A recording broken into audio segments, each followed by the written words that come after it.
தமிழக வேளாண் துறை அமைச்சர் அவர்கள்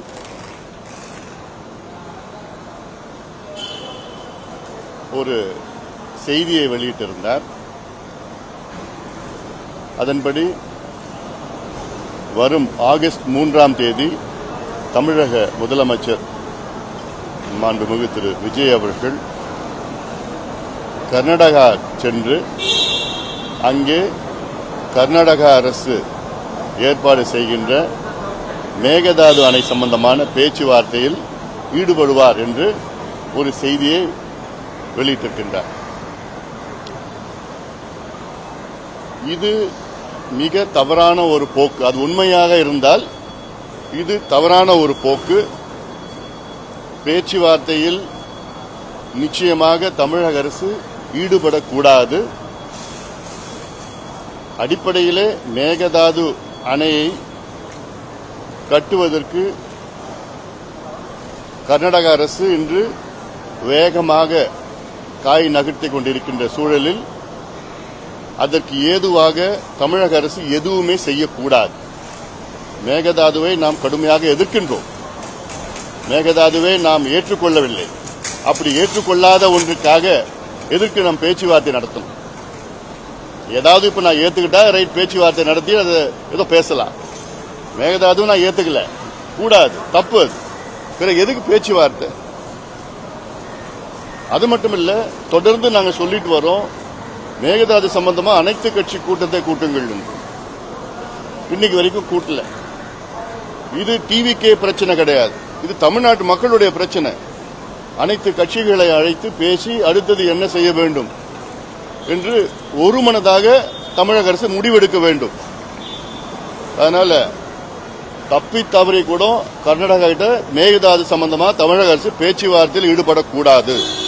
இது தமிழ்நாட்டுக்கு மிகப்பெரிய பாதகமாக வரும். ஏற்கனவே சட்டமன்றத்தில் ஒரு தீர்மானத்தில் ஒரு திருத்தம் கொண்டு வந்து மேகதாது நடுவர் மன்றம் என்று சொல்லுகின்ற ஒரு சூழல் இருக்கிறது. அதுவே தவறானது. அதனால் ஒருபொழுதும் முதலமைச்சர் அவர்கள் கர்நாடகாவுக்கு செல்லக்கூடாது. மேகதாது சம்பந்தமாக கர்நாடக அரசிடம் பேச்சுவார்த்தை நடத்தக்கூடாது. சட்ட போராட்டம், அரசியல் போராட்டம் செய்ய வேண்டும். அனைத்து கட்சி கூட்டத்தை கூட்ட வேண்டும்.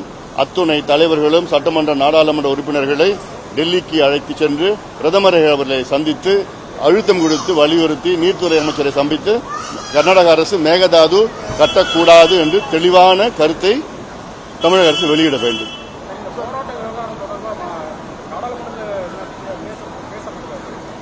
நாடாளுமன்றம் நடந்தா தானே?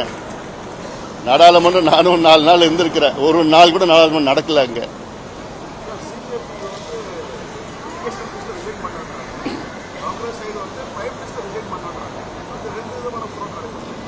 இது நம்ம மாணவர்களுக்கு முக்கியத்துவம் கொடுக்கணும். காங்கிரஸ் என்பது அது திடீர்னு அந்த அஜெண்டாவை ஹைஜாக் பண்ண பாக்குறாங்க அவங்கள. அதெல்லாம் வேறு. அதனால இவ்வளவு காலமா அந்த சோனம் வாங்சூக் கிட்டத்தட்ட 22 நாளா போராடிட்டு இருக்கிறாரு. காங்கிரஸ் அவரை போய் பார்த்துச்சா, பேசிச்சா? இல்ல. அதனால இது மாணவர்கள் அவங்களுடைய எண்ணமோ என்ன அதுதான் நிறைவேற்றணும் தவிர இது காங்கிரஸ் உள்ள போய் பார்த்துக்கிறதுல அது வேற. ஏன்னா இந்த நீட்டு தேர்வு கொண்டு வந்ததே காங்கிரஸ் தான். இப்போ காங்கிரஸ் உடைய நிலைப்பாட்டு இந்த நீட்டு தேர்வு ரத்து செய்ய வேண்டும் என்று காங்கிரஸ் நிலைப்பாட்டா இருக்கணும். ஏன் இல்ல? நீட்டு தேர்வு என்பது சமூக நீதிக்கு எதிரானது, கிராமப்புற மாணவர்களுக்கு எதிரானது, ஏழை மாணவர்களுக்கு எதிரானது. இந்த நீட்டு தேர்வு கொண்டு வந்த காங்கிரஸ் கட்சி அப்ப கொண்டு வந்த நேரத்தில் என்ன சொன்னாங்கன்னா, இதுல மருத்துவ கல்வியை வணிகமயமாக்க கூடாது, அதுக்காகத்தான் நாங்கள் நீட்டை கொண்டு வரோம், தகுதியான மருத்துவர்களை நாங்கள் கொண்டு வருவதற்காகத்தான் நீட்டு தேர்வு கொண்டு வந்திருக்கிறோம். இந்த ரெண்டுமே ஃபெயிலியர் ஆயிடுச்சு, தோல்வி அடைஞ்சிருச்சு. ஏன்னா இன்னைக்கு நீட்டு தேர்வு தான் இந்தியாவிலே அதிக வணிகமயமாக்கிய ஒரு தேர்வு நீட்டு தேர்வு. 2 லட்சம் கோடி ரூபாய் இந்த நீட்டு பயிற்சிக்காக ஆண்டுதோறும் பெரிய பிசினஸ் நடக்குது இந்தியாவில். பெரிய ராக்கெட் அது. இதுக்கு எதுக்கு நீங்க 10வது 11வது 12வது வச்சிருக்கீங்க? அடுத்தது பாத்தீங்கன்னா கடந்த ஆண்டு நீட் பிஜி என்ட்ரன்ஸ் எக்ஸாம்ல 0 மார்க் எடுத்து MD MS படிச்சுட்டு இருக்கிறாங்க. அப்ப இன்னைக்கு என்ன தகுதி இருக்கு இவங்களுக்குலாம்? நாளைக்கு இவங்க தான் கார்டியாலஜிஸ்ட், நெஃப்ராலஜிஸ்ட், யூராலஜிஸ்ட் என்ன 0 மார்க் நீட்ல மைனஸ் மார்க் எடுத்து பிஜியில் சேர்றாங்க. நீட்ல ஒரு பையனுக்கு வந்து எம்பிபிஎஸ்ல 590 மார்க் பெற்று எம்பிபிஎஸ் படிக்க முடியல. ஏன்னா அவங்க அப்பா விவசாயி, அவங்க அப்பாவால 5 லட்சம் ரூபாய் கட்ட முடியல கவர்மெண்ட் சீட் மேனேஜ்மெண்ட் கோட்டாவில். அதே ஒருத்தவன் 110 மார்க் 720க்கு 110 மார்க் எடுத்து எம்பிபிஎஸ் படிச்சிட்டு இருக்கிறான். அவங்க அப்பா கோடீஸ்வரர், 27 லட்சம் ஃபீஸ் ஒரு வருஷமா கட்ட முடியுது அவங்க அப்பாவால. 590 மார்க்ஸ் எடுத்து படிக்க முடியல, 110 மார்க் எடுத்து படிக்கிறான். அப்ப என்ன ஒரு டிஸ்கிரிமினேட்டிவ் இது, டிஸ்பாரிட்டி இதுல. இந்த தேர்வே ஃபெயிலியர் ஆயிடுச்சு, ரத்து பண்ணுங்க. இது இல்லாம அந்த நீட்டு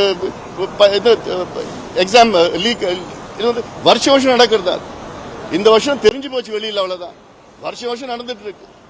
அப்ப உங்களால தேர்வு நடத்த முடியல, சரியான முறையில் நடத்த முடியல. இதுல எல்லாமே ஃபெயிலியர் ஆயிடுச்சு. ஏன் மாநில அரசை விட்டுட்டு போங்களேன். நீங்க நீட் அப்போ நீங்க கொண்டு வர நேரத்தில் சில மாநிலங்கள்ல எம்பிபிஎஸ் சீட் இல்ல, மெடிக்கல் காலேஜ் இல்ல. இப்ப எல்லா ஸ்டேட்லயும் மெடிக்கல் காலேஜ் வந்துடுச்சு. அந்த ஸ்டேட்டுக்கு விட்டுடுங்க, அந்த பாலிசியை விட்டுடுங்க. அதனால இது நிச்சயமா இது ஒரு பிடிவாத போக்கை வந்து மத்திய அரசு கையை விடும்.